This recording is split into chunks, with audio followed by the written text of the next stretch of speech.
గత తెలుగుదేశం ప్రభుత్వం హయాంలో తాను నియోజకవర్గాన్ని మొత్తం అభివృద్ధి పదంలో నడిపిస్తే ఈ జగన్ ప్రభుత్వం వచ్చాక స్థానిక ఎంపీ గాని ఎమ్మెల్యే గాని ఒక్క పైసా నిధులు కూడా తీసుకురాకపోగా తన హయాంలో కల్పించిన సౌకర్యాలన్నీ కూడా ప్రజలకు అందించలేకపోవడం నిజంగా బాధాకరమని టీడీపీ రాష్ట్ర అధికార ప్రతినిధి పిఠాపురం మాజీ ఎమ్మెల్యే వర్మ ఆవేదన వ్యక్తం చేశారు.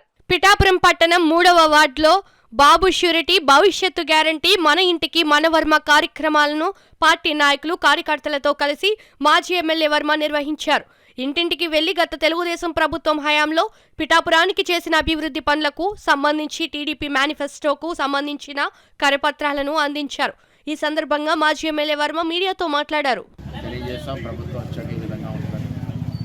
ఏది ఏదైనా పిఠాపురంలో అభివృద్ధి పథంలో మనం నడిపించాం.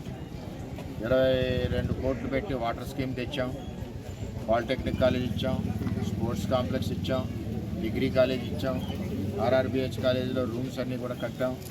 చాలా అభివృద్ధి చేసాం, రోడ్లు వేసాం, డ్రైన్లు వేసాం. ఇవన్నీ కూడా తెలుగుదేశం పార్టీ చంద్రబాబు నాయుడు గారు ఉన్నప్పుడు ఎన్నో నిధులు తీసుకొచ్చి అభివృద్ధి పథంలో నడిపించాం. అలాగే చాలా చోట్ల డ్రైన్లు, మేజర్ డ్రైన్ 7 వాటికి సంబంధించి ఇది 25, 26, 28 సీనో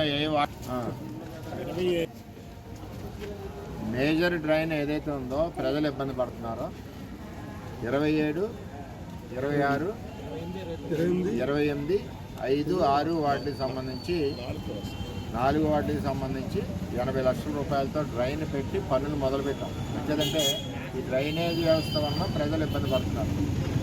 అది ఇంకా పూర్తి చేయలేపారు. నేను సగం పనులు పూర్తి చేస్తాం, ఇంకా పూర్తి చేయలేపారు. ఒక్క పైసా నిధులు తీసుకురాలేదు ఎంపీ ఎమ్మెల్యే కానీ. అప్పుడు మేము తెచ్చిన 14th ఫైనాన్స్ తోటి నడిపిస్తున్నారు తప్పితే ఇప్పుడు వరకు నిధులు తీసుకున్నాం. అది అభివృద్ధి అంటే ఆ విధంగా మేము పనిచేసామని చెప్పి తెలియజేసుకుంటూ మరి ఎప్పటికప్పుడు అన్ని రకాల మంచినీళ్ళు సవ్యంగా రావట్లేదు, శుభ్రంగా రావట్లేదు. మేము ఉన్నప్పుడు ఆ పరిస్థితి లేదు. ఏది ఏమైనా చంద్రబాబు పాలనలో ప్రజలందరూ కూడా ఎప్పుడు వస్తుంది ముందుకు వెళ్దామని ఆలోచిస్తూ ఉన్నారు.